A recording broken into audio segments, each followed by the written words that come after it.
Merci mbote na bino nyonso esika bozali congolais ya ngambo na ngambo, congolais ya motindo na motindo, batu nyonso bazwa République démocratique du Congo comme seconde patrie pour na bango topesi bino mbote. Lundi 25 septembre 2023, République démocratique du Congo, héritage ya famille Kabila te, ya famille ya Corneille Nangaa te, ya famille Tshisekedi te, ya famille Katumbi te, ya famille Bemba te, ya famille Sesanga te, ya famille Muzito te, ya famille Fayulu te. République démocratique du Congo, héritage la famille Assami Badi Bangate, Mboka, héritage ya ba Congolais, nyonso, toute tendance confondue. Même les policiers, moi, on a mon atongo, on a hyper, on a moins confusion, par principe, moto kala qui ba mema qui na cadre lisungi, les policiers sont même na cadre lisungi. Né en remis commissariat yo on dit maté, voiture na bango, donc ketch moko yeste moko ya taxi chrétien bango. Les chauffeurs à taxi respectueux kazali. A Telemi, papa to lukato sa ne mais pollution na basungaki avec na marque X mora noir ba marque X nouveau modèle mais même les chauffeurs à marque X ça moi qui ma pollution ça moi non na batu bazali na kangabino na mituni papa pour aller na Congo ko ta passer la responsabilité ba ko tiko mo konza ba toilette alemba mais batu ba osala bo soto na balabala po komi na ngo clair ko kende na ngo batu na yo te batu ba donc kisa ça oza moi makambo belé na pesi makasi na batu nyonso bala muki lendi ale na moi kokoso. Moi, problème à santé, moi, problème à libota, moi, problème à mosolo, moi, problème à kozanga kimia, na pesi bato na nyonso makasi to banzi ete, nzamba kimbangu, nzambe ya bakoko na biso, j'ai pas dit nzamba passer à Marcelo, j'ai dit nzambe ya kimbangu, nzambe ya mpungu tulendu, nzambe wana kotika bino te, bondi melaye, bokimo homosexualité, moto nyonso akoyelo lisolo homosexualité, tia musika si fo bambeli banga ko bamba ete, mais longola pembe na yo bato nyonso bakoyelo kopo homosexualité bakomi koyela ngo ba jeune fille comme ba jeune garçon longola cop kolula vie ya bato te c'est pas na moke nzamba zo pesa yo po koya kolula bakomema yo boy okoya ko baby sa vie bato nyonso ana pesi bino makasi nous espérons bien que Congo alelo ko za meilleur que le Congo ya lobby moto moko ya bisa ngai lobby qui ça c'est bien depuis réseaux sociaux comme moto moko c'est moto aloba que lelo za lobby ko za meilleur que lelo a midi mbika ki lobby en 2018 ça y m'a les lois en 2022 ça m'a quitté le samedi à midi mbiki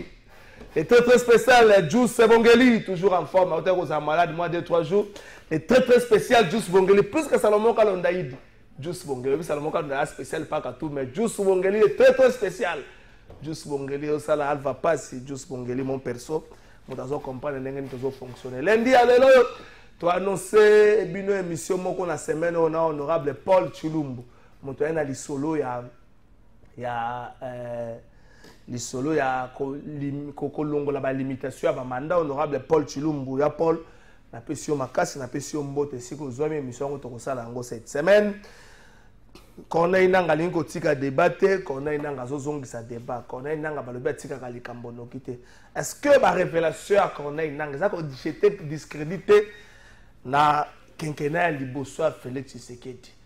Félix Tshisekedi a loba qui oyaga koloba na niveau à New York a loba qui a pas eu de compromis, il y a pas eu de deal entre yena prédécesseur na Joseph Kabila mais Corneille Nangaa lobi ezali et puis ba témoin ba président africain bazali.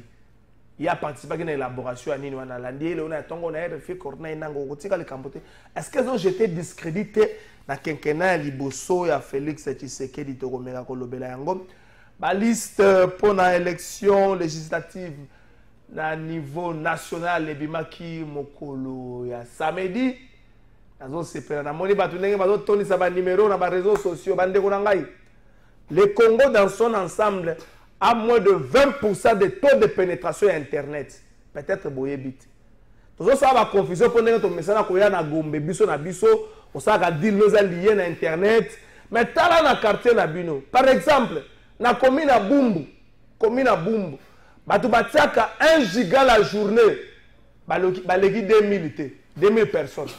Ba comité, atiaka 1 giga internet la journée na komi na bumbu ba comité siko yo za candidat na législative provinciale ozo tonisa ba fiche na réseaux sociaux bato carte bato ba ko voter bazo mona ngote wana za ka bato mesana eza bokechu eza ba comment ça ba combattant na Paris ba ko voter na bango yote donc bosa ba distraction à pamba le taux de pénétration internet na Congo ezali moins de 20%.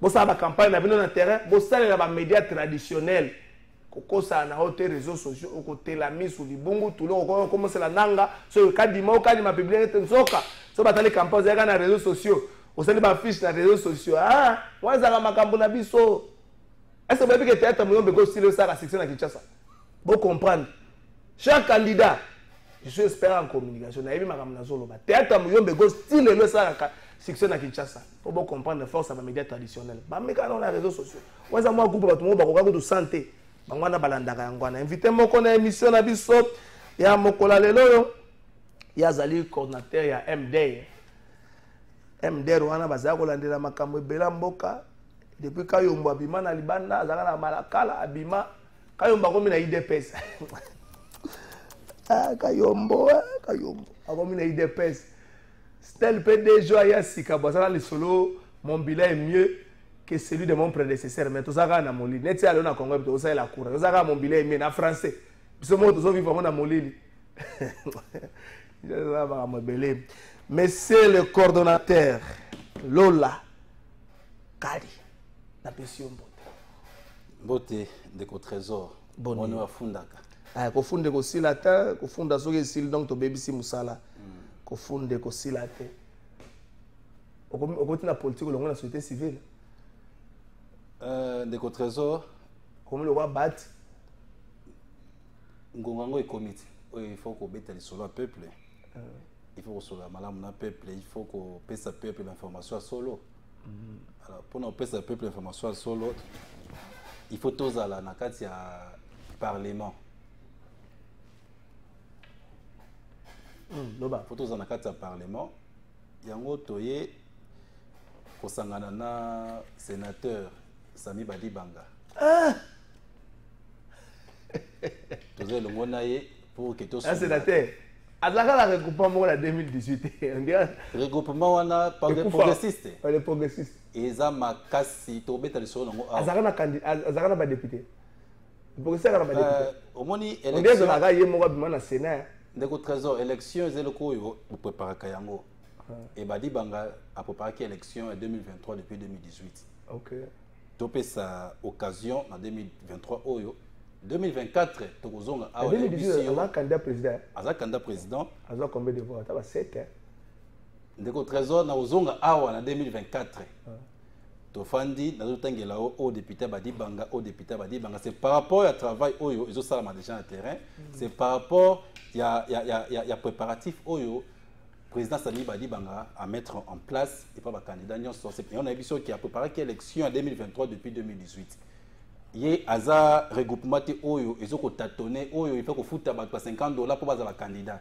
te yé andimi ko futa ba caution nyonso mais et pas ba candidat oyo bazoko carburant na terrain yango sali ke aza na 413 candidats oyo ba corrompre te ba pesi $50 pour la candidat te c'est pas n'importe qui oza candidat na regroupement voilà c'est à préparer depuis 2018 à préparer on a dit na kovanda ka pembe na chef de l'état so chef de l'état à New York tant chef de l'état so wanda ina on point de presse avant de permettre le chef de l'État. Voilà, on dit à ça qui a préparé, qui s'appelle le chef de l'État. Ndeko trésor. Azo mérité confiance au chef de l'État, c'est parce que le pays, le Congo a besoin de Sami Badibanga, comme le Congo a besoin de Félix Tshisekedi. Oti ko bete loko moko awa que non connaît danga beti le solo moko que non, il y a zali na ba preuve, il y a le solo au président Tshisekedi la solo qui na Kabila avant que akoma président. Nanga c'est un malade. Excusez-moi de dire ça. Non, je le dis. Non, retirez Yango. Non, retirez Yango. Ndeko trésor n'a pas retiré Wanate. Retirez Yango. Ndeko trésor n'a pas retiré Yango parce que moi j'ai quelqu'un. Non, ça n'engage que moi. Vas-y. Et je vais engager le journaliste été. Moi j'ai quelqu'un Oyo Ayebi Masolo Yamboka O Malamu. Élection 2018, Ndenge Salamaki. Et moi j'ai de preuves. Oyo président Tshisekedi à l'écart président. Biso bandi ko sa surveillance ya mboka o ko sa surveillance ya ko surveiller makambo itali mboka o leloté na 2018 j'étais parmi des gens au Batembola qui n'a pas centre Nyoso Nangai n'a pas Tunanga. Je n'étais pas encore candidat. Vous avez ça. Donné qu'on a la voix, il y a un candidat président Nyoso. C'est parce que le col a ma candidat, trésor. Le col a n'a pas quitté que le solo robet en a koyé là aussi comme élément. Oh, ils allaient dans le bureau Nangai. Nanga, j'insiste encore, il a un problème dans sa tête.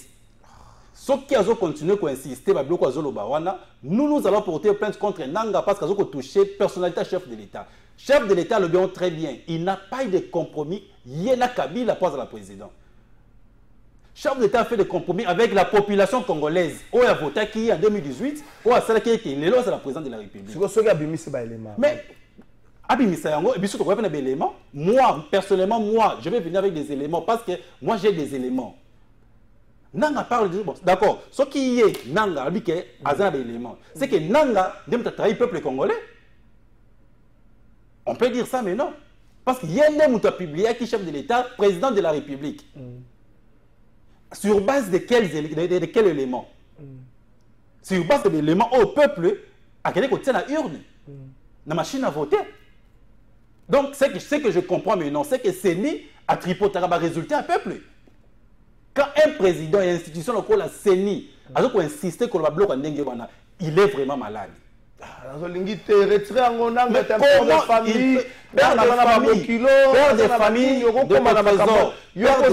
famille, président Tshisekedi, c'est un père de famille, mais c'est un père de la nation. Il ne s'est pas attaqué à président Tshisekedi dans mental. Mais ce qui déjà s'attaquer à président Tshisekedi à niveau un président de la République. Il dit très bien que lui n'a jamais fait de compromis avec le président Kabila. Même le président Kabila, Tinengazawana a dit que Tshisekedi a fait un compromis côté pour que Tshisekedi comme président de la République. Comment lui prend le plaisir partout de dire ça? Et puis il insiste. Mais quand tu insistes, pourquoi Zoé n'a pas élément en côté? D'accord, tu as preuve yangoyo. Moi j'ai fait dans la négociation, tu as élément yangoyo.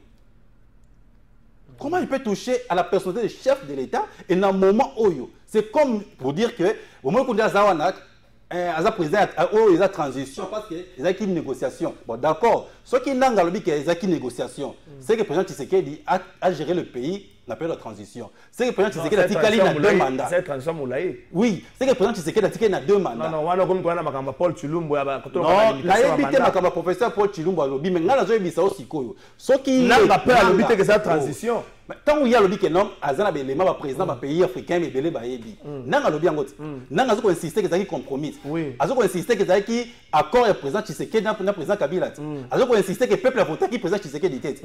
C'est que tant que Nanga a ça la compromis nayo, c'est pour gérer pendant une transition. Donc c'est le mandat présent Tshisekedi des autres en 2024. C'est que le mandat présent Tshisekedi des autres en 2024. Parce que selon Nanga, le peuple était Makambouana. Un président d'une institution comme la CENI, il prend le plaisir aujourd'hui de dire à la population que le président Tshisekedi a ça la compromis pour que compromis Kabila pour qu'il soit président de la République. Là, c'est toucher la personnalité de la population congolaise. Donc, c'est que Moulo Topola Kajou, on a voté le président Tshisekedi, Nanga, Sakani Nango, Abiki, Yangote. Président Tshisekedi comme président parce que Ngaïnanga, tu vends qui n'a tablement comme Kabila, président Tshisekedi, tu dis d'accord, tu négocier accord Yangoyo, yo comme président, ah, ils ont dit transition. D'accord, il a raison. C'est qu'ils ont dit pendant une transition. Alors, selon notre réflexion, moi personnellement, je réfléchis rapidement. C'est que le mandat président Tshisekedi des Obanda dans 2024. Ah, mais ça, vous avez transition à gérer Ngoye Moko. Il a géré mon côté. A géré mon côté. Donc c'est que le mandat Tshisekedi en 2024 et puis il a 2 ans, plutôt 2 mandats encore devant. C'est pour dire que le président Tshisekedi a aussi son mandat, il faut calculer à 2000 et quelques, 30 et quelques. C'est surtout une transition. Non, Nanga doit avoir du respect par le président de la République. Il doit avoir un peu de respect. Là, c'est toucher la personne chef de l'État. Ce qui est à toucher la personne chef de l'État. La personne qui est censée être protégée, d'être respectée. Pourquoi il y a une langue qui ne pas respecter? Parce qu'il est qui dans ces pays? Il était président de la CENI, on l'a respecté en son temps. Mais pourquoi il y a qu'on respecte le chef de l'État si côté? Et quand président Seni, j'insiste, azoloba devant population que yazali n'a pas preuve, que yazali élément. Oyo, ils ont signifié que notre chef de l'État a eu pouvoir par des compromis, par des conciliabules. Est-ce qu'il ne faut pas toyo kaye?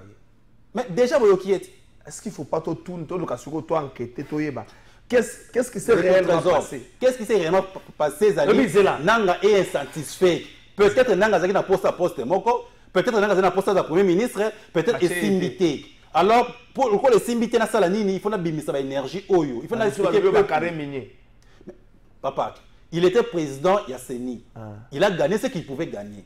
Quand Nanga nous dit ça, Nanga doit mener des preuves. Oyo, chef de l'État Signaki, na Kabila. Oui, que makambo bande ko moka sepelate. Ndeko moka sana ndako abinde ko papa journaliste pour na nini boye. Soki yende ko na sepelite. Ah, bibo ya mbaka batu pe to tala bino sepelite. Nanga quand il parle de chef de l'État, là, c'est toucher à la personnalité de tout un pays. Donc, on va 4 messages dans quelques secondes. C'est que ceux qui ont un principe.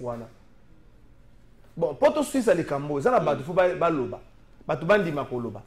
Ndeko Ronsard Malonda, yoza non seulement mu Congo, oza mu église kimbangiste. On dit oza mu église kimbangiste Ronsard Malonda. Yo bomba kate, yo faut ebisa biso vérité. No mona na rappel sous terre Ronsard Malonda oui go ebisa biso. Kabila ye moko pe Joseph a eu un compromis à l'acte. Pour y avoir tout ce kate. Mais au moins Ronsard Malonda pour y avoir défendre les résultats la cour constitutionnelle a eu sa bisoire. Tout on appelle Ronsard Malonda. Nazo luke banda lobby na la CSOS à la recherche de Ronsard Malonda nazo mona na te. Hein? Mutana yo soko moninga Ronsard Malonda atambuta diomi soko moninga Ronsard Malonda ex la ngai que notre trésor à la faille noko na yazo luka. Ronsard Malonda pas aussi dans Kambango. De ce Ronsard Malonda ko sali Kambango. De votre trésor.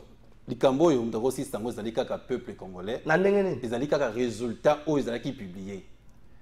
Est-ce qu'il faut quoi? En fait, moi je ne vais pas en 2011. Joseph Kabila a gagné l'élection. Natika ko comme solo il y a négociation en 2011. OK. Mais pourquoi négociation il y a en 2018 parce que le président Tshisekedi est le président de la République aujourd'hui. Mouchini ne piqué qu'on est nanga.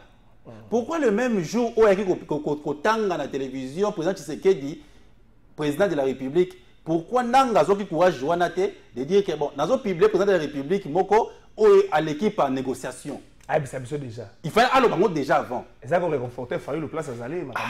Pourquoi Aloba qui a ngoté? Si tu veux donner des béquilles, et pas la position, tu es même devant le peuple. Je ne peux pas soutenir Ndeko. Azana plateau, Azoloba bien, Nanga Sakai, na tout un peuple. Ah, vous avez un bateau, soutenir position, mais Nanya Kosili Salikambo, Corneille Nanga. Toyoki Opemwa Mingi. Nous avons Salikambo, ils allaient peuple congolais, ils allaient voter peuple, et puis beaucoup mesurer en haut, na 2023 hours. Toi, il y a solo ceux qui présentent Tshisekedi à négocier qui, ou bien négocier qui était, bon, c'est le résultat 2023 hours. C'est là, il y aura une question, mais ça, j'en découvre. Bonjour, monsieur Trésor, bon début de semaine.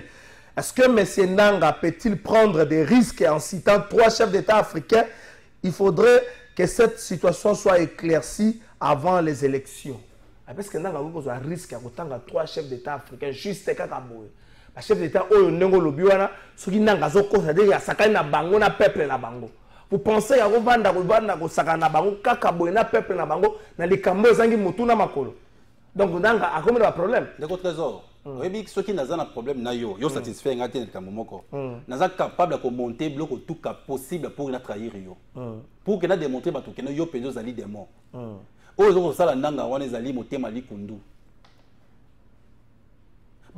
ont bénéficié de tout dans la RDC. Ils ont bénéficié de tout. L'argent. L'argent, la présidence, c'est mis, il y a un problème. Donc c'est pour dire qu'ils ont bénéficié de tout. Donc Kadima pas bénéficié de tout. Non, en tout cas, ils ont tenté de commettre cela Kadima Siko. Maintenant, quand on a eu audace de parler du chef de l'État, on va s'en charger de lui pour lui expliquer que, mais c'est Nanga, ce que tu dis là, on a des éléments en côté. On a la preuve de mon côté. De notre trésor, nous avons fait des études de quoi sur Touana. Nous avons passé dans la université quoi sur Touana. Nous avons des diplômes de licence sur le quoi sur Touana. Jamais nous avons courage. Nous avons des diplômes de master le quoi sur Touana. Est-ce que nous avons courage de passer dans des chaînes de télévision et dire des choses qui touchent le peuple congolais ou qui touchent personnalité à peuple. Parce que toucher le chef de l'État, dire que le chef de l'État veut négocier son élection, non, là c'est n'importe quoi. Non, il a négocié sa victoire selon Nanga. C'est ce que je dis, son élection. C'est-à-dire sa victoire, c'est bien. Ninga lobby qui a négocié Kiango. Donc c'est que biso oyo tokendaki kosala musala na 2018 wana pour notre côté l'élection président Tshisekedi, nous étions des fous. C'est là. Est-ce que bon, merci Ndeko, ingénieur Gaëtan depuis Matete. Bonjour mon frère, situation à Nanga, les distraction. Merci ingénieur Gaëtan depuis Matete. Voilà. Est-ce que cette histoire ne colle pas Félix Tshisekedi à la peau? C'est là. C'est depuis la publication à résultat qu'un candidat, alors malheureux, selon le résultat de Nanga, qui a continué à crier, qui continue à crier jusqu'à aujourd'hui que Félix Tshisekedi n'a pas gagné des élections à Zouaba résultat Wana Bapesaïte. C'est un candidat qui a continué à crier. Il y a une partie de la population qui pense que Félix Tshisekedi a gagné l'élection. Est-ce que le avec la révélation à Nanga, et est-il juste pour fragiliser l'autorité de l'État, le pouvoir qu'a fait Tshisekedi l'élo, et était fragilisé, surtout à la veille il y avait l'élection? Non, moi je pense que c'est pas parce que le président Tshisekedi est égal à lui-même et à cause de la perturbé à cause de la bloc comme Nanga. Comment tu le vois, des distractions, ça vraiment distraction. Et la personne qui peut vous distraire comme ça, et ça a la personnalité du peuple congolais. Le président Tshisekedi, il reste imperturbable, il reste égal à lui-même, il prépare les élections de 2023, il prépare comment gagner ces élections en 2023. C'est pour démontrer dans Nanga que Ngai n'a négocié qui résultat. Et ça qui mouto peuple il y a 37 ans et le lot peuple azali na résultat en lelo ou azali na poste na qui président Tshisekedi. Papa, quand la gratuité à maternité, quand la gratuité à enseignement, ta la maman et mon zali lelo, quand la travail au IGF faso sala lelo, o et sala maté. Vous pensez que peuple azali azaka kazoba? Donc c'est pour dire que le peuple azaka kazobaté. Donc président Tshisekedi est bien placé pour gagner ces élections et surtout en face de lui azana na challenger té. Ah, on a osé en 2023 en décembre. Oui, en décembre. C'est là toké. Na tosi zano makamba 2018. Bonjour Trésor, tout l'a invité tondimi ke nanga sokosa. Sikoyo ayebisa biso ba corps ya FCC cash ezalaki nini. Soki pe nanga a cité ba kombo ya ba président voisin ba koloba nini. En fait, j'aimerais na renchérir question ndeko.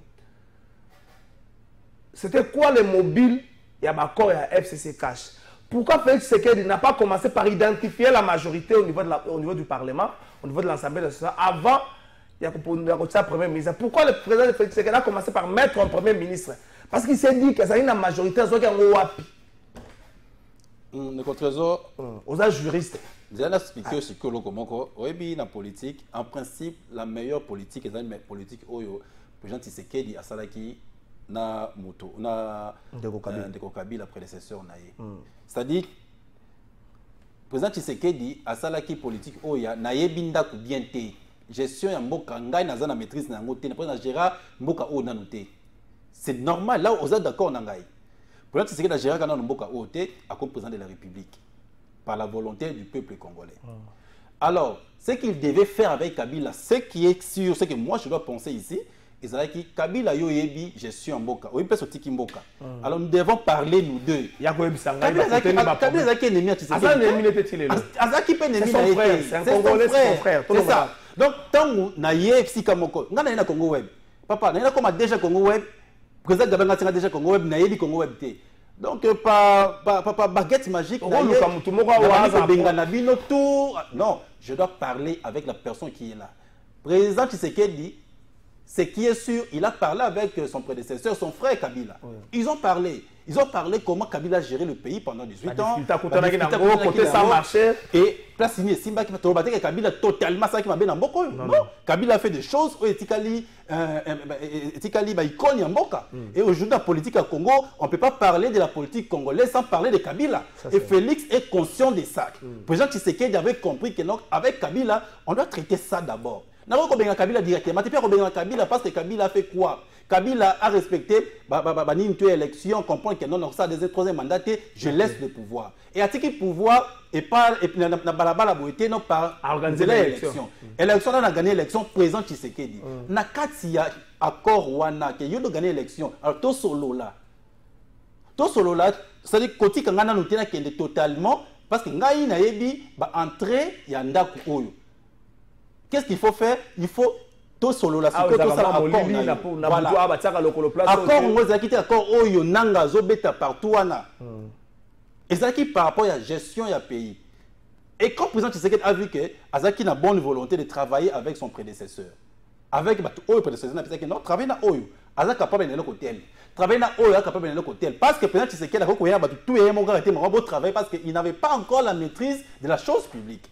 Alors, tant que le président Kabila a fait que notre travail dans nous, Azaki pour l'éternité, pour un temps, Oye Banzela, ils ont mais tant à Monique dès le début batango ba komi ba yemei ba komi boy alors non déjà na côté na terrain déjà na yebi déjà na contact je peux maintenant travailler seul na ba oyo ba kolinga ko sunga ngai to sunga peuple oyo ya ngomona ki accord wana ekufaki batango ba logi bazongi na ndenga ya système voilà non oyo mona ki que non ko sunga président ndenga nga moko nde ba yeti ko ba liaou excellence liaou wana ba président Sénat non on peut mener aider chez président Tshisekedi na biso moko sans kozala na carte étiquette moko boy.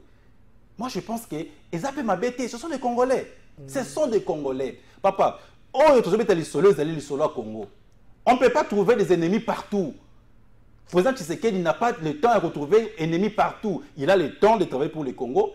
Toujours le monde a des résultats, toujours le monde a gratuité enseignement, toujours le monde a gratuité il y a maternité, toujours le monde a mamayemo, ndenge laté lambasika, toujours le monde a ndenge Congo, ils sont formés. Et moi je pense que ndenge ma solution est pour que Est la libérer. Le trésor, tout ce qu'on a nous temps en temps, tout ce qu'en 2023 il y a une autre période d'élection. Deuxième mandat président Tshisekedi, oyo toujours banda. Beaucoup de résultats dans le salama et puis total na suka na yango total soki bundangande kozala kaka na maboko ya M23 total ka soki est kozala menacé toujours et total ndenge président Tshisekedi a kodwa solution sociale ya peuple de tout na juste na yo. Bonjour Trésor, c'est Papa Mathieu Bourwaba. Situation ya Nanga, il y a beaucoup à faire. Kwilu jusqu'à Idiofa, il n'y a pas de route. Merci à Bandeko Bandundu. Bonjour Nabiso Bandeko Est, la République démocratique du Congo. Merci Nabino pour un message. Bonjour Ndeko Trésor. Pourquoi Batou, il y a Union Sacrée, IDPS, Balingaka, vérité T. Ndeko Wana Azor, qu'on s'ajouter pourquoi aye bake vérité, ils ont été tôt ou tard et Kobima. Ah, Bandeko Balobi, Barak, tôt ou tard et Kobima. Je joue la Kobima, Ndena, c'est plein là. Bonjour Ndeko Trésor. Nanga Amoni Fachi, Aboyi Kagame, comme chef. Na bango akomi bilobela abinanga facha boy Kagame comme chef na bango akomi bilobela ndeko s'il vous plaît il faut boye bakenanga akendaki ko présenter ba preuve ya victoire ya président Tshisekedi na cour constitutionnelle donc si aujourd'hui abaluki eza des distractions merci ezaki ronsard malone on a zobela ronsard bonjour Kalafay je suis de même avec ton invité sur cette réflexion donc Fachi Beto Akobanda, premier mandat na 2024 et puis Ata ezalaki bongo le temps est déjà consommé tozo zelananga afunda bongo biso population yoko toko s'en prendre na ye Philippe depuis Pigeon merci ndeko Philippe nous soko s'en prendre nanga botika la biso ya Corneille ba message à bandeko. Bonjour Trésor. Je vous félicite pour le thème de votre débat. Nanga Corneille mérite la prison. Il a touché à la personnalité des chefs de l'État. Étant activiste des droits de l'homme, il sera arrêté. Didier Boula Romulus. Merci Ndeko Didier. Bonjour Papa Trésor. Ngai Nazalaka, fan na yo po na mituna wana otuna kabato. Na yo wana me balobela kape po na piaka na terrain. Ndeko balobela piaka te. Tuna ye papa. Bozolo belampia kate, bozolo belampia kate. Ma vie question allait poser mais mon tour n'est à moi passer. Félix Tshisekedi, quel était son plus grand péché à quinquennat Naya Liboso? Est-ce c'est l'effet d'avoir beaucoup parlé et promis et que les réalisations ne sont pas à la hauteur et à ma promesse? Ou encore Félix Tshisekedi, comme a dit Kabila, n'a sorti à mandat a souffert d'un problème d'entourage. Kabila avait plairé, il y a 15 bonnes personnes autour de moi. J'allais faire mieux de ces pays, j'allais changer l'homme congolais. Est-ce Félix Tshisekedi a souffert de la même maladie ou encore Félix Tshisekedi, c'était l'inexpérience de la chose publique. les 5 ans ou les 5 ans d'apprentissage. Le plus grand péché à présent Tshisekedi, c'est d'avoir un cœur où ils sont trop large dans Batoko Bananga. Ah, c'est le plus grand péché. Et moi, j'aimerais même Nanga, Nganaï, tout ça, le débat par rapport à Kambo Oyo, Ngaï personnellement. Moi, il y a moi dans le bité, Nanga, na minute à Bruxelles. Voilà, il faut que Kinshasa sur place. Nanga, ce qui a coulé dans l'émission Oyo, Nanga, tout ça, Nganaï débat par rapport à l'élément Oyo. Nous étions aussi activistes à droits de l'homme. Nous étions dans des mouvements citoyens. Nanga doit nous expliquer à quel point le président Tshisekedi a négocié qui élection naïe. Il y a dans le lobby le plus grand péché du président Tshisekedi, c'est d'avoir un cœur trop large dans Batokwa Nanga. C'est ça. Ah, le président de la République a dit si l'Est de la République est commis à Kimiate, il va considérer son mandat comme un échec. Mais il y a dans le lobby, parmi les éléments Oyo, il y a des éléments phares. Il y a plus grand péché pour Tshisekedi, c'est de laisser les gens comme les Nanga parler comme ça de lui. Ah! Est-ce que sécurité en Congo? Et là, on est Simbi dans le mandat de Tshisekedi. Et là, on est Simbi. Avant de côté, dans le mandat pour Tshisekedi, c'est gratuité travail à IGF, gratuité. Il y a santé, il y a maternité. Il y a Simbi na nini awa ezali tala mama monenge komi et le Simbi na mandat président Tshisekedi social ti décembre bozo monenge kozala malamu papa nazolo ba ko na ngoti décembre makama décembre na mpio di moko botika na pombo na ngoti de mona nata na kati bokomona yango ça dit nazolo expliquer et le Simbi na mandat président Tshisekedi to mona un directeur de cabinet d'être arrêté et le Simbi na mandat président Tshisekedi to mona un conseiller tout puissant être arrêté dans la prison. Donc c'est pour dire que et puis là aussi le président Tshisekedi Moutazaki innocent comme déjà Snell Kayombo et puis justice a dit qu'il est innocent puis va libérer. Sur le Simbite. Et le Simbite na mandat président Tshisekedi c'est juste kozala na bato kwa bananga koloba n'importe quoi puis kotikaye à traverser pays tsa ke na Belgique wana. C'est motema wana munene ndezo Simbite. Merci. Sali, vous parlez de Tshisekedi dans votre Kinshasa. Vous aurez le courage de parler de votre président devant nous, les habitants de Beni. Tu parles de Mama Yemo. Ayez aussi le courage de parler de bilan positif quand on tue chaque jour à l'est du Congo. Blague au Quinois qui ne comprend rien. Votre courage est trop bizarre. Ah, ndeko nabiso à Beni. Pensez-vous vraiment que Kinshasa zobo sanabino? Je vous laisse pas dire ça. Kinshasa Bossani Binoté. Mais de quoi Beni, Nazaki Moutaliboso, ah, on a vu que non, tout qui est l'élection boité, ceux qui n'ont pas les accords occupés. N'est-ce pas quoi awati? Donc pour dire que je suis contre guerre à Estewana. Et président Tshisekedi, Azoko Sala va effort rebelle. Il y a un moment qui nomination, il y a président, il y a MLC, Jean-Pierre Bomba-Gombo comme ministre de la Défense, c'est pour trouver des solutions dans Maramotali Estewana, Maramotali va meurtre wana. Donc Congo toujours sur satellite, toujours un peu partout. Bonjour, plateau de vérité. Est-ce que M. Nanga Azalaka Wapi, pendant que Tshisekedi Azalaka a publié comme président, pendant que Nanga a publié comme président, président Tshisekedi a publié. Donc, on a moi question. Bonjour, Kalafaïs.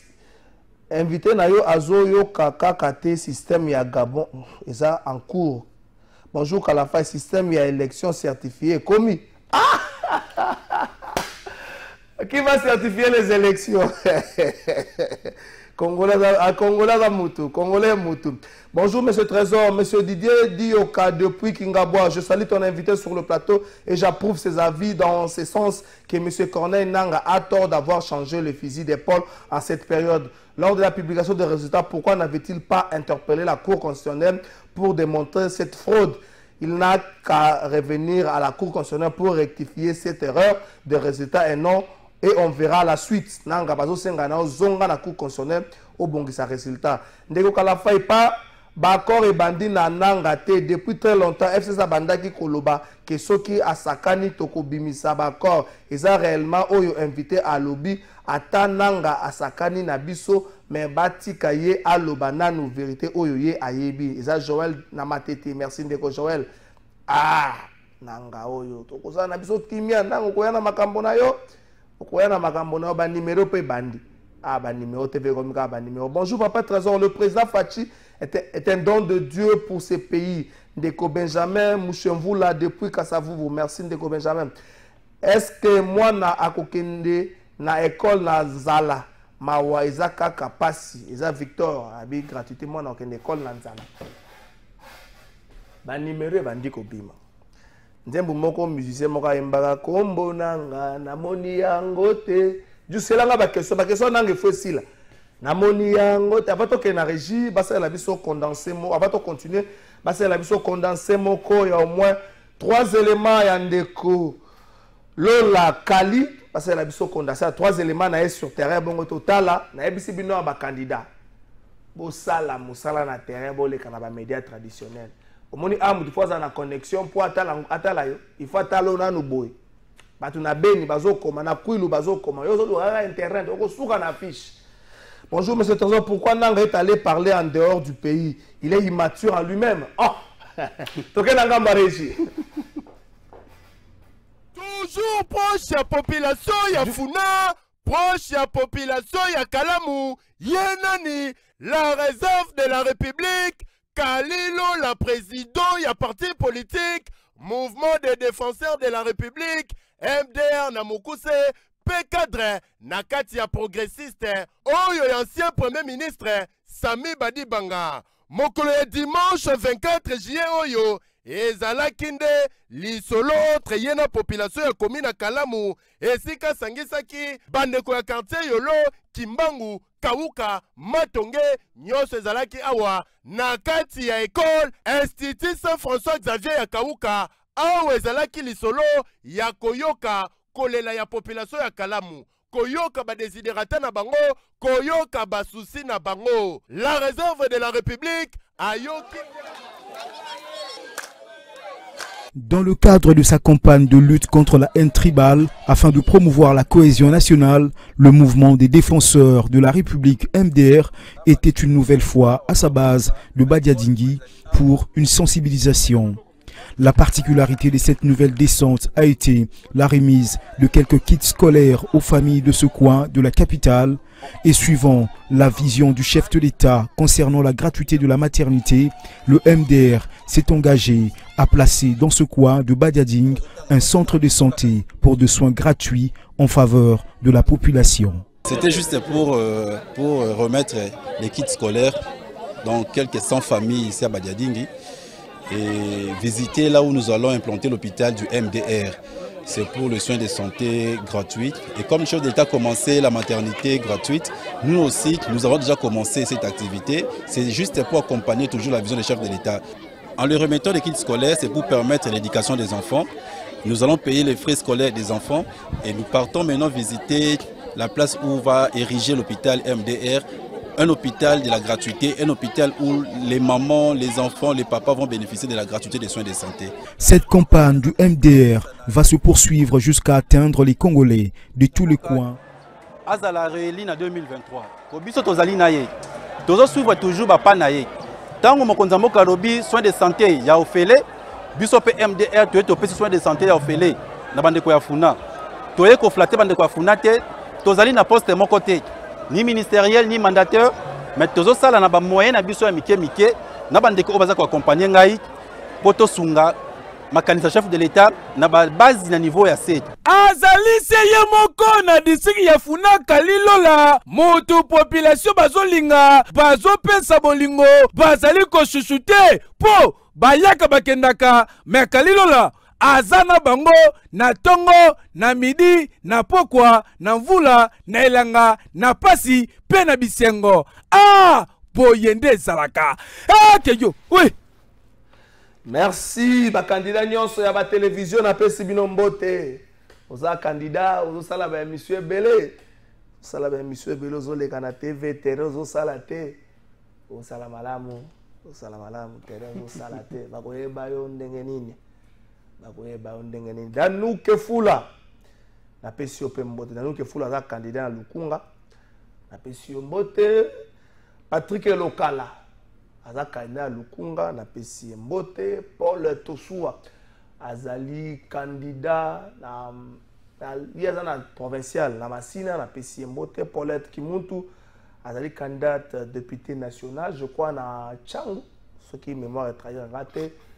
Ndeko Zulu tufuna tubandal Ndeko Zulu kulut nanga Gilles Boulendo ala taka ba chemise à maputa le kwa lati lelo ataka ba chemise à maputa na moniere moko bataka mwa munene boy azaka na canal Kin Ndeko Zulu tufuna na pesi mbota dali candidat député national na ngambo ya funa dans les sous journaliste David Sala Wemba Eric Wemba azali candidat député national juste wongela Lukunga Eric Wemba na Lukunga David Nsala azali candidat député national na ngambo ya funa ba natangi ba journaliste na pesi bino makasi bo bunda boyebi communication bo sala ba stratégie bo tia ba stratégie na place bo tandeli ni bokolonga nzemba ngwe ko beta mi kombo nanga namoni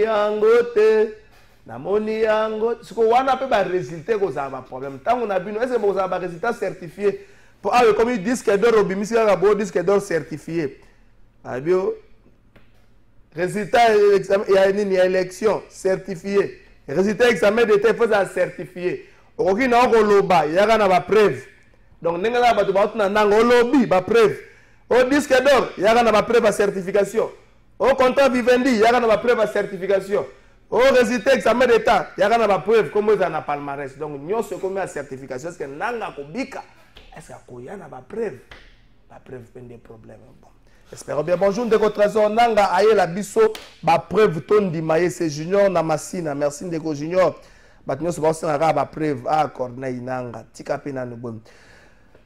Bonjour Kalafayi régime oyo eza lokola étudiant azui na recours ya azui na bacours ya pondération muke akoleka ou pas réponse pesa réponse ok explication de quoi bon bonjour cela na lobby monsieur Nanga est-ce que ayepe azalaki corrompu pour publier ba résultat présidentiel Atika Congo Kimia toujours préparer bel et bien élection toujours une Nanga azalaki corrompu merci obi maramu de kwa lobby abi régime oyo eza le rôle à étudier azui mais na ba cours à pondération muke est-ce qu'on va passer classe et puis moi étudiant na j'ai au premier mandat fait Tshisekedi ba cours le rôle à radio télévision azuité presse écrite azuité EOE azuité linguistique azuité mais on va ba cours azui aux statistiques aux comptabilité au anglais so garçon à tout est-ce qu'on le cas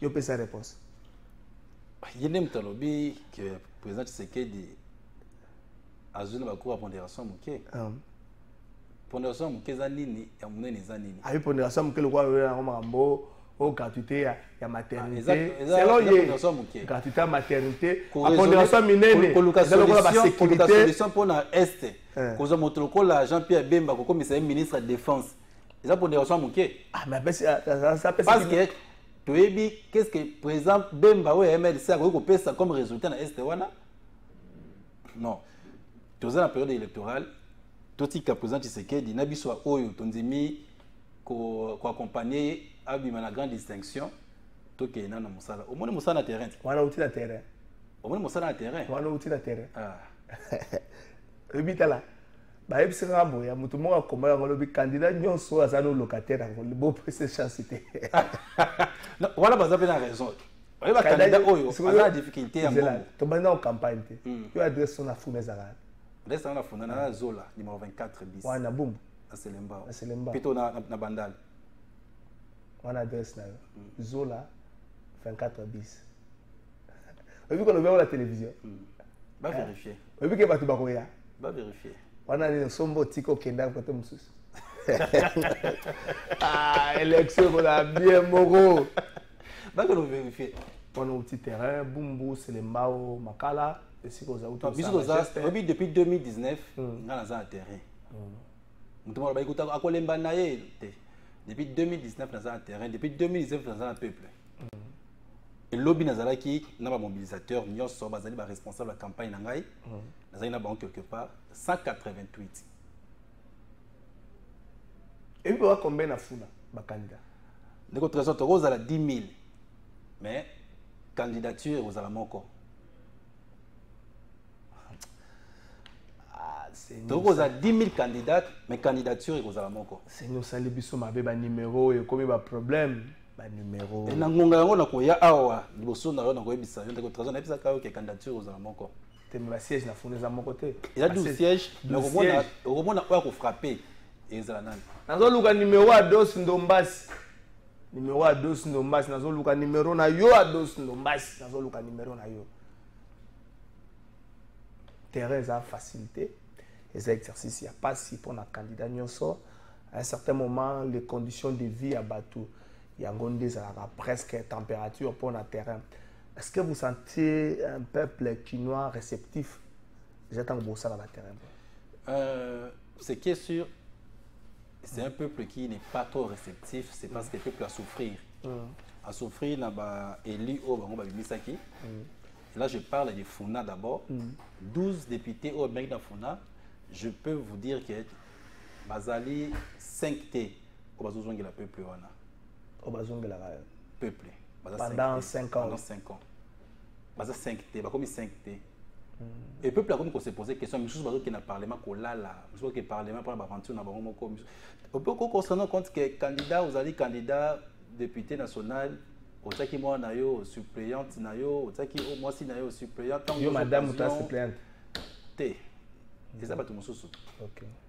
D'ailleurs, et là on a salinga moko nazali candidat Équateur et les restes va bato mboka mususu. Tu n'as pas sa cohésion nationale.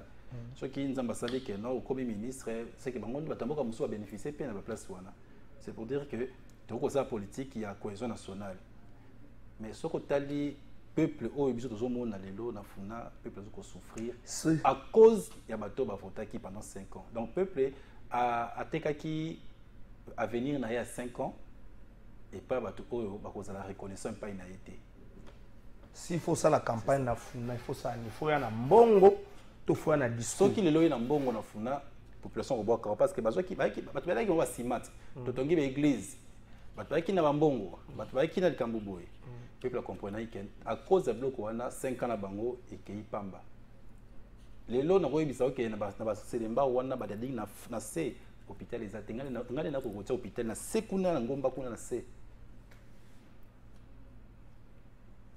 na ko koyebisa lelo ke lelo population ya selemba o bazo sala bazo vivre na boye population makala ko kolobate kana koya a na zo appel mona moka seli makila na makala ba bengi ngai papa na benga ita ça des souffrances au peuple à vivre à sa capacité de comme on a député au voter qui en 2018 ça serait pas pareil pour nous té ngai les appareils té à celui qui a numéro peuple au yangai au peuple azana yango ils ont numéro na c'est nango le lot à 20 ans on peut passer numéro en télévision 082 c'est la malée 082 075 075 70 70 44 44 082 075 70 44 082 075 70 44 boyiko benga bozwin de kokali lola bobenge bana funa bogo sola na bino. Est-ce que l'Assemblée nationale actuelle a fait ses preuves bande ko babandi la bandelle numéro 082 075 70 44 082 075 70 44 bengi aujourd'hui candidat député à Funa Ndeko Kali Lola numéro ça combien? C'est côté quand même de côté trésor. T'es nabi ko lo bango c'est ko dinga mona hôtel Milayo. Est-ce que Bandeko Bazalina, est-ce que l'Assemblée nationale est là où ils ont ce bima, ils ont ce mandat sur que Moussala na bango, ils ont tinda peuple, ça sous ba député confiance. En principe, ce que je peux dire, non. C'est Moussa Malam te. C'est Moussa Malam te. Moussa Malam oyo ba ko sala, ezalaki ya dossier ya déjà SNEL hein. Oyo ba mais déjà SNEL a zongat. C'était nangino ba parlement de zongi c'était parlement sanctionné. Gouvernement pour dire qu'il a travaillé na volonté parlementaire.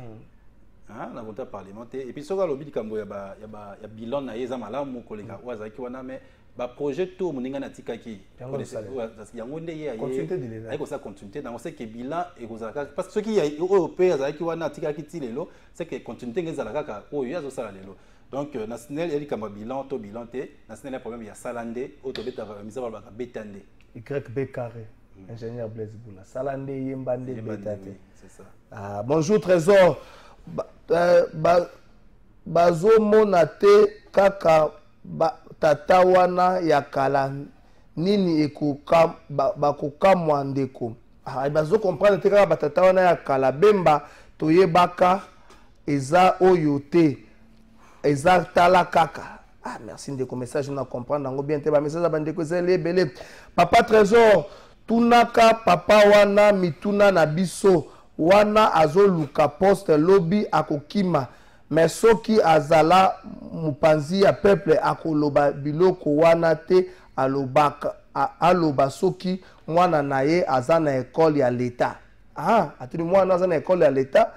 Ndeko Trésor, Corneille Nanga a trahir le peuple Nanga où aujourd'hui il est au Rwanda. Nanga est dans la résidence de Paul Kagame. Est-ce qu'il est congolais? S'il devrait être vrai congolais de père et de mère, il ne devrait pas aller au Rwanda. Mawaming, Nanga zana Rwanda, zana Bruxelles. Bonjour Papa Trésor. Oyebi bien eloko oyo bateke lingai ezali ezan na momoite. Soki ndeko na comprendre message na bino bien te lingala ngo boko makabo espace ngo mamukezo liangai.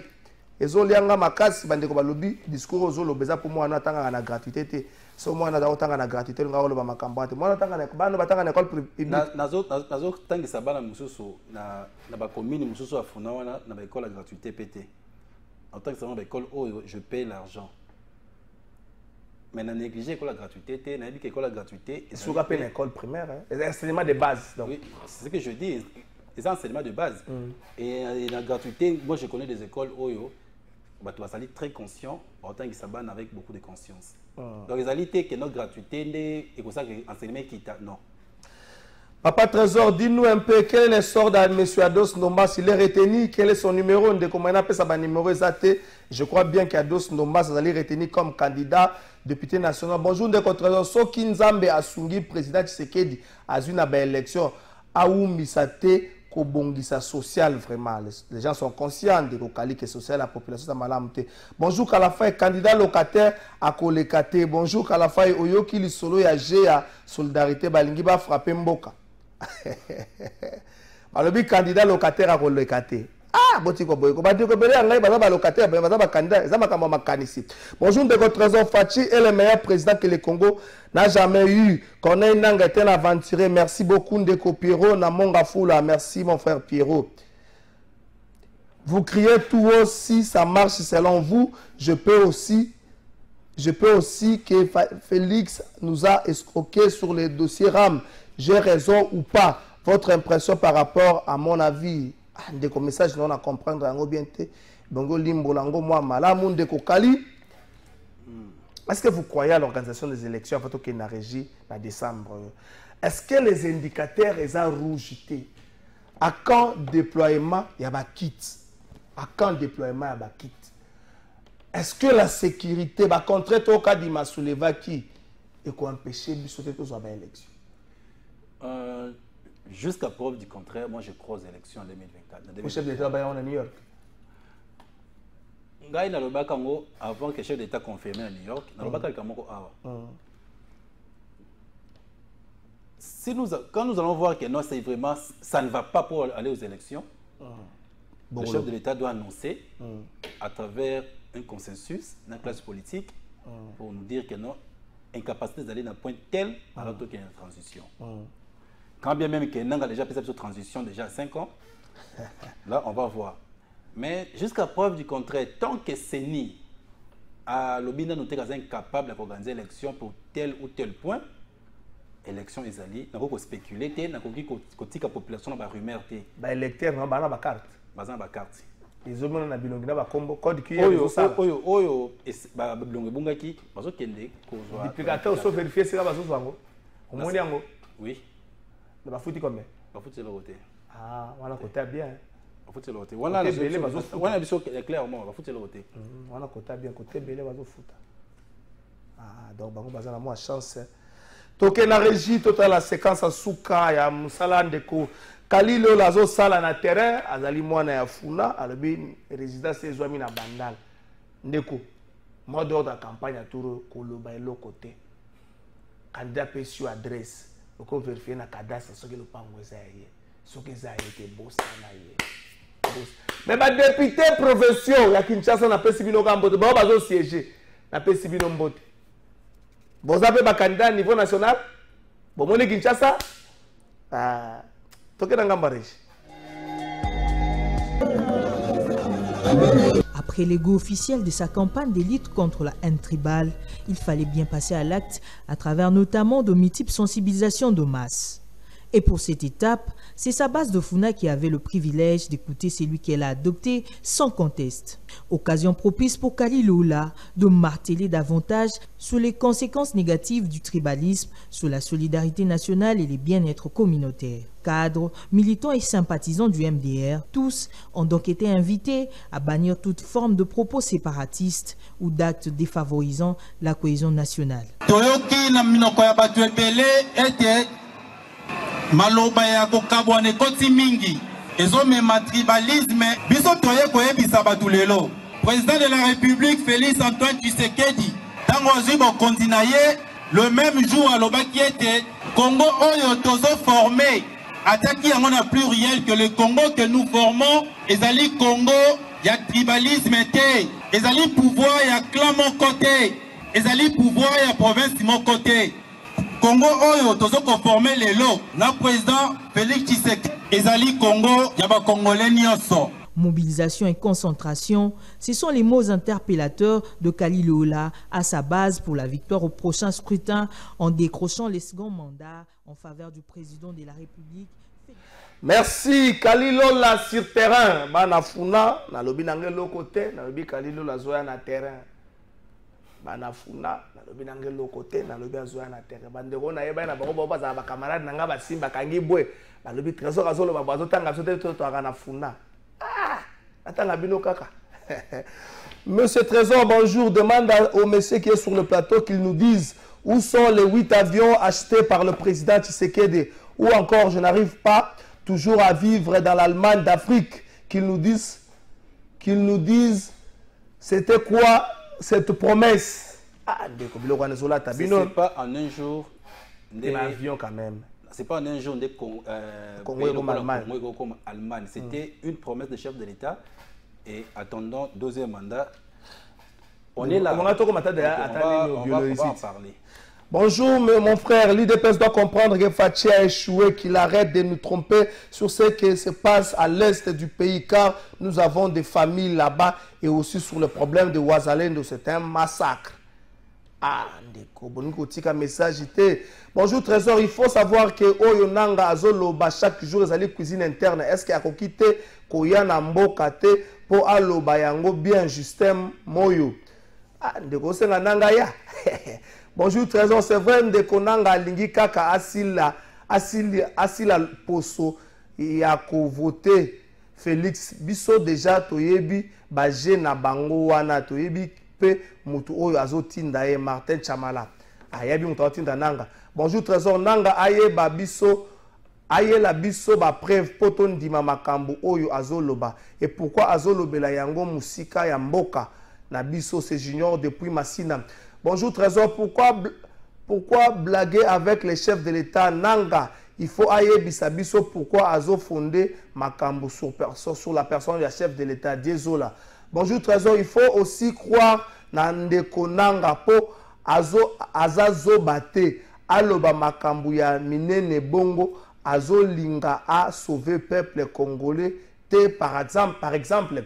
Bonjour Trésor, mutu oyo azo lamba na makusa yende ayebaka secret ya makusa na ye akoki kozala na raison na ye. Je suis petit béton na bumbu.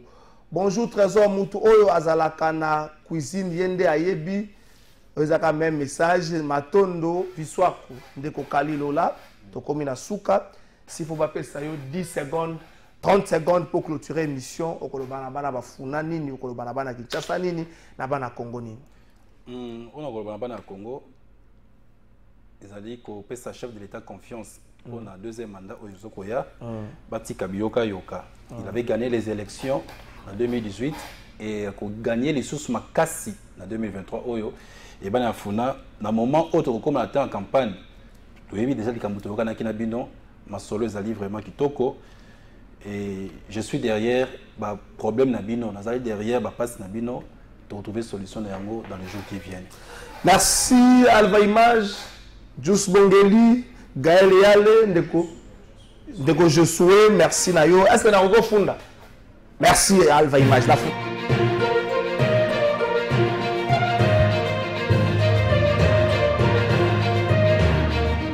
La Funda Sigoba, tu vas me poser au fond de la Funda Lelo, population de 5 ans. Nous avons joué, nous avons tant que papa comme a retourné la situation à famille, moi nous a funda kabato. Nana se présenter le rôle à moi na bandi comme c'est vrai. Tata mokoze ekolo moi nous a funda kabato aye. Tata mokoze ekolo ko funda lelo. To zongeli ko funda po ekomi na ngonga to funda. Tata mokoze ekolo na ko funda ba gouverneur nyonso la République démocratique du Congo surtout ba oyo ba sali 5 ans. Tata mokoze na bandi na Gentini ngobila mbaka zoke na 5e année kala mingité. Au-delà du discours sous le haut patronage du chef de l'État, M. le Président de la République, tout n'a Gentilien Ngobila, Salinine, Bobo Boloko, à Salinine, Jacques Yaboula, à Salinine, même Fifi Masuka, à Salinine, le gouverneur Bazaï Belé, et la province Oyo, Ningisi Bangote, à Salinine. Tata Mokoze, le peuple a zomona mingi, et si comme on les alliés à niveau gouvernement central, ne makambozo Salema. Mais le gouvernement provincial, le peuple a assisté à Kolela. Na ba concert, na ba spectacle, na kotiaka ba photo chef de l'État partout. Eza lokwa na Kinshasa, ba sambuza chef de l'État. Et c'est quand nyonso bato basala kaka photo chef de l'État lisoloka sous le haut patronage, musala sur terrain et loko zo sale maté. Do sambe komi na biso makasi, poso ki mbula makasi ebeti awa mbula zongi, toko lela bibembe na Kinshasa, tata mokonzi ekolo bato bakoya ko banotangelo ba kombo bato wana na campagne. Oke na selemba batangelo bato bakufi na mbula mais tuna siko Gentini. Asali nini tuna kiabula tuna bobo boloko tuna fifi masuka basali nini kofunda lelo soki wana